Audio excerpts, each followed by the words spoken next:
ভাইজান সালমান খানকে নিয়ে হঠাৎ করেই তীব্র উদ্বেগ ছড়িয়ে পড়েছে তার কোটি কোটি অনুরাগীদের মধ্যে। সম্প্রতি মুম্বাইয়ের একটি অনুষ্ঠানে অভিনেতার উপস্থিতির একটি ভিডিও সামাজিক যোগাযোগ মাধ্যমে ভাইরাল হতেই শুরু হয়েছে জোর আলোচনা। আগের তুলনায় অনেকটাই নাকি বদলে গেছেন তিনি। সম্প্রতি মুম্বাইয়ের স্লাম রিহ্যাবিলিটেশন অথরিটি বা SR এর একটি অনুষ্ঠানে যোগ দিয়েছিলেন সালমান খান। সেখানে আধুনিক আইটি সার্ভার রুম উদ্বোধনের পাশাপাশি পুনর্বাসিত পরিবারের হাতে ঘরের চাবি তুলে দেন তিনি। কিন্তু অভিনেতার এই মানবিক উদ্যোগের চেয়েও নেট দুনিয়ায় নজর কেড়েছে তার শারীরিক অবস্থা। ভিডিওটিতে দেখা যায় আগের তুলনায় সালমানের ওজন অনেকটাই কমে গেছে এবং তার মুখে ক্লান্তির ছাপ স্পষ্ট।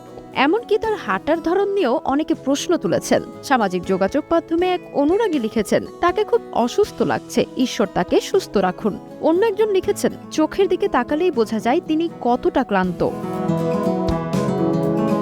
তবে এই উদ্বেগের মাঝেই অনেকে সালমানের পাশে দাঁড়িয়েছেন। তাদের মতে বয়স বাড়ার বিষয়টি অত্যন্ত স্বাভাবিকভাবে মেনে নিয়েছেন অভিনেতা। কোনো কৃত্রিমতার আশ্রয় না নিয়ে নিজের স্বাভাবিক রূপেই ক্যামেরার সামনে এসেছেন তিনি, যা সত্যি প্রশংসার দাবিদার। যদিও সালমান খান কিংবা তার টিমের পক্ষ থেকে স্বাস্থ্যগত কোনো সমস্যার কথা আনুষ্ঠানিকভাবে জানানো হয়নি।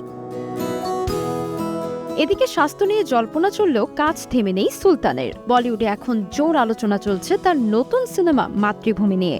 গুঞ্জন চলছিল সিনেমাটি নাকি সেন্সর বোর্ডে আটকে গেছে। তবে সব গুঞ্জন উড়িয়ে দিয়ে সালমান খান ফিল্মস সাব জানিয়ে দিয়েছে সিনেমাটি এখনো সেন্সর বোর্ডেই জমা দেওয়া হয়নি, তাই বাতিল হওয়ার খবরের কোনো ভিত্তি নেই। অপূর্ব লাখিয়া পরিচালিত এই সিনেমায় একজন ভারতীয় সেনা কর্নেলের চরিত্রে দেখা যাবে সালমান খানকে। তার বিপরীতে রয়েছেন চিত্রাঙ্গদা সিং। শোনা যাচ্ছে এই সিনেমার প্রয়োজনেই হয়তো নিজের ওজনেই পরিবর্তন এনেছেন ভাইজান।